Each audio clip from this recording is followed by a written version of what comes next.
The ground is warm, the air is heavy, nothing moves, yet everything listens. Somewhere within the grass, beneath the dust and roots, a form waits without breath or sound. The cobra does not rush. It does not search. It remains, confident that the world will eventually come close enough. Snakes are ancient, but cobras occupy a special place among them. Their lineage stretches back tens of millions of years, evolving alongside early mammals in landscapes shaped by heat, scarcity, and danger. Where legs became a liability, the serpent form prevailed. Where speed was unreliable, venom became certainty. Cobras belong to the elapid family, a group defined by neurotoxic venom and precision delivery. Unlike constrictors, cobras do not overpower prey through strength. They disable it at the level of the nervous system. Movement ceases. Resistance ends. Energy is conserved. Evolution refined the cobra not into a relentless killer, but into a strategist. Venom is metabolically expensive. It is not wasted. Every strike is calculated, every warning deliberate. The cobra prefers avoidance over conflict, threat over contact, display over death. The most iconic feature of the cobra is its hood. When threatened, ribs extend outward, flattening the neck into a broad shield. This display is not aggression. It is communication. The cobra announces its presence clearly, giving adversaries the opportunity to retreat. This honesty is often ignored. Cobras are distributed across Africa and Asia, occupying forests, grasslands, wetlands, deserts, and increasingly, human settlements.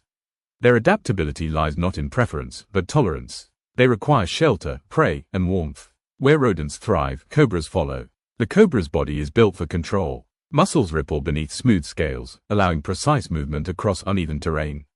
The head is distinct, housing hollow fangs capable of folding backward when not in use. Venom glands sit behind the eyes, connected through ducts that deliver toxins efficiently. Venom composition varies by species and even by individual. Some cobras rely heavily on neurotoxins, others include cytotoxins that destroy tissue.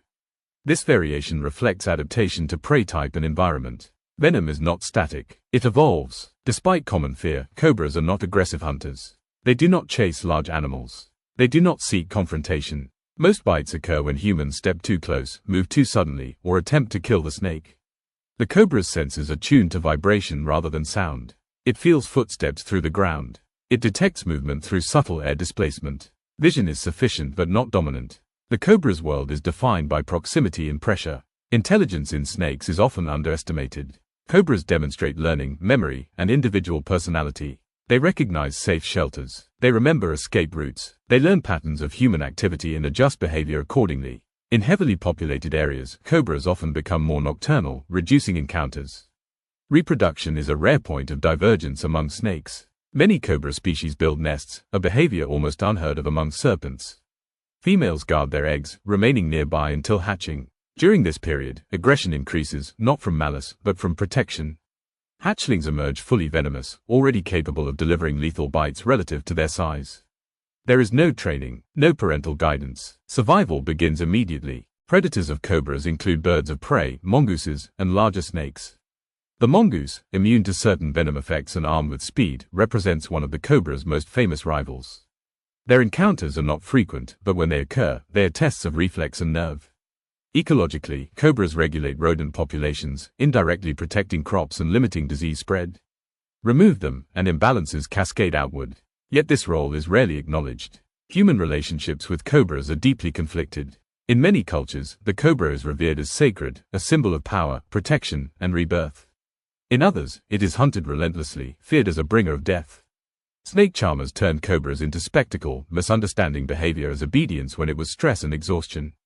Modern threats are quieter but more dangerous. Habitat destruction removes shelter. Roads fragment territory. Poisoned prey kills indirectly. Fear-driven killing remains widespread. Despite this, cobras persist. They adapt not by changing form, but by adjusting presence. They learn when to hide, when to move, when to remain still.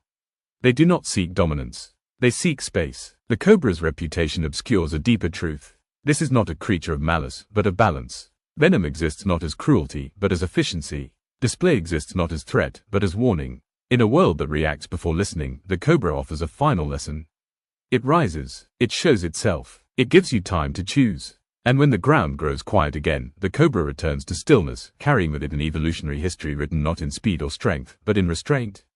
As long as warm earth exists and prey moves unseen, the cobra will remain, hooded, ancient, alert, a living reminder that danger does not always announce itself loudly, but wisdom often does.